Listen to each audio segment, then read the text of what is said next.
A deep freeze tonight as temperatures continue to drop. Driving, even just walking, getting more treacherous. In some places, there's still lots of snow. Snow, cold, icy roads, a triple dose of trouble for the morning. We have reporters all around the state tonight, from the East Mountains in Albuquerque to northern New Mexico, where it's an icy mess. That's where we start our team coverage. News 13's Kayla Ayers is live in Santa Fe. Well, it's not snowing here anymore, but the temperature has definitely dropped, and there's one word everyone is using to describe how it feels. Freezing. Yeah.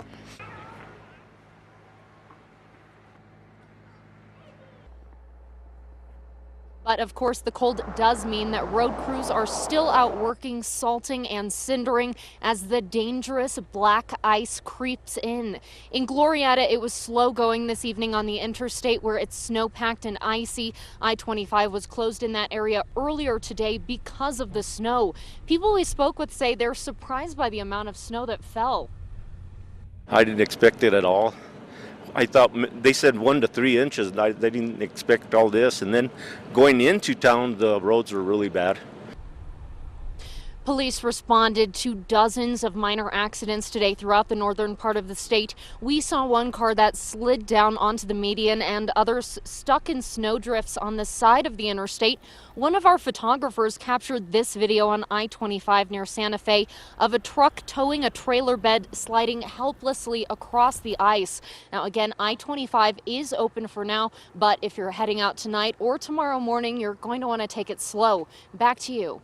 Okay, Kayla, a very cold night out, bone chilling if you aren't bundled up. The temperature reading at the P&M building in downtown Albuquerque tonight reads just 13 degrees. Now, let's get to Mark with the latest on the freeze. Well, Jess, we're not that cold down at the airport, but still it is frigid across the area. This is a shot of the Sandias as they emerged this evening after quite a bit of snow over the East Mountains. We'll get into some snow amounts as we get into your full forecast.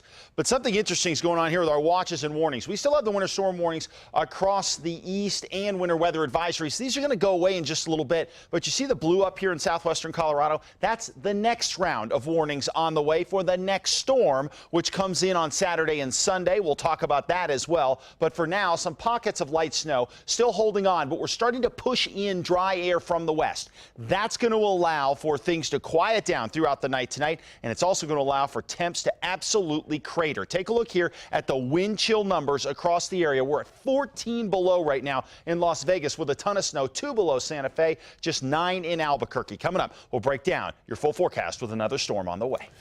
The weather had Albuquerque Public Schools doing something a little bit different today, alerting parents before lunch that they could come and pick up their kids anytime they wanted. And a lot of parents did. Now the question is, what is going to happen tomorrow? News 13's Tina Jensen is live tonight at Bandelier Elementary. Tina? Dick, while APS has already announced a 2-hour delay for East Mountain schools tomorrow, they're playing a waiting game to see if Albuquerque schools will follow suit. As a lot of parents picked up their kids from school early today, students were already setting their sights on a possible 3-day weekend. Kids were like snickering about how they were hoping that tomorrow was canceled because tomorrow's Friday, so that means early weekend. While students took advantage of the opportunity to play in the snow, APS started prepping for tomorrow. Well, we're going to look in the city because it looks like there's not any snow on the roads, but there's that chance for that black ice to be on the road. And so that's what we'll be looking at this evening. Scenes like this, an accident involving what appears to be an empty bus on I-40, factored into the district's decision to let students leave early with their parents' permission. For high school students that could drive, that meant a mad dash to the main office to get their parents on the phone with the school. There's probably like 300 kids all trying to get to one person, and so it was pretty packed. People were cutting in line. I felt like I was at a concert or something. There were so many people. By the time after-school activities were canceled and everyone was home from school, a lot of that snow had turned into puddles. But melting snow today means ice tomorrow morning, which is a concern for the 340 APS buses that transport 40,000 students. Now, APS says it'll decide on delays by 5:30 in the morning and cancellations by 7:30. So you'll want to tune in to KRQE News in the morning for the very latest. Back to you. All right. Thank you, Tina. As temperatures keep dropping here in the city, the ice is forming fast thanks to the bitter cold temps. News 13's Lizzie Mitri is live downtown. Lizzie? Jessica, unfortunately, I can't show you the worst part about this weather, which is the bitter cold air. That still wasn't enough, though, to keep everyone inside tonight. We saw some people out in the uptown area where there are still signs of that snow from earlier blanketing tables and chairs outside. Some sidewalks that were snow covered are now slick with ice thanks to those freezing temps, causing a few people to slip. Despite that cold, quite a few people made it out to the River of Lights tonight. This guy even decided to show up in shorts. Not the case for most people, though. Everyone else bundled up outside. Oh my gosh, no, it's cold. It's so cold. But it's nice. I mean, it's December. It's supposed to be, right? Do you like this weather? He loves the snow. He was all playing in it earlier. How much snow did you see? That snow earlier today kept the state's Transportation Management Center in downtown Albuquerque busy. They dispatched trucks to help with car crashes. We spotted some of those along I-40. They tell us crews will continue to throw down salt and cinder throughout the night. They're also warning that the bridges and the overpasses are usually the first to freeze. Back to you. Okay, Lizzie, a grim note to all this. A Sandoval County Sheriff Sergeant who was hit on I-25 this morning remains in critical condition in a medically induced coma at UNM Hospital tonight. Sergeant Robert Barron was investigating a rollover crash on the icy highway when an approaching car skidded out of control and hit him. Barron, an 8-year veteran, suffered a severe head injury. A News 13 photographer attached a GoPro camera to his dashboard as he left Santa Fe and headed south for Albuquerque this morning.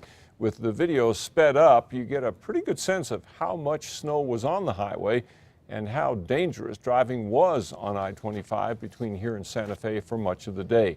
And check out this cool time-lapse video shot by one of our photojournalists, Ryan O'Connor.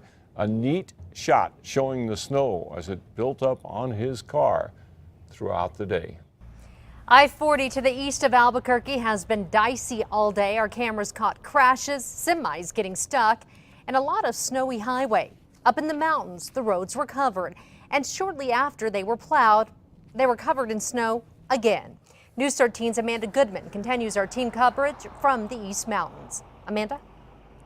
Well, Jess, I-40 here behind me is looking okay right now, but this just brutal, absolute brutal cold could make the morning commute a mess once again. Now, we've seen a lot of plow trucks both on the interstate and on Route 66 in the East Mountains hitting the roads hard, which seems to have helped keep them in pretty decent shape tonight. Now, another big help, drivers slowing down and being just a bit more careful. For the most part, I-40 looked good eastbound until just after Moriarty when the winds picked up and started blowing all the snow around, making it pretty tough to see out there. By the time we reached Klein's Corners, we found a dog transporter who had decided to stay put for the night after some close calls. I've spun out 3 times today, once on a unpaved road picking up a German Shepherd, and the other 2 times on the I-40, just trying to get from Moriarty to this truck stop. Now, as I mentioned, those plows have been pretty hard at work here on the interstate, but I've been told that some of the side roads, especially here in the East Mountains, could use some attention, so you'll just want to be extra careful tomorrow. Just back to you. Okay, Amanda, it wasn't just northern and eastern New Mexico caught in the storm. Roads in Roswell were icy and dicey. Wrecks like this one you'll see in a minute littered the roads. It took some people hours longer to drive between Hobbs and Roswell. The temperature drop was a shock for some. Yesterday, it was just 73 degrees out and sunny. Today, freezing temps.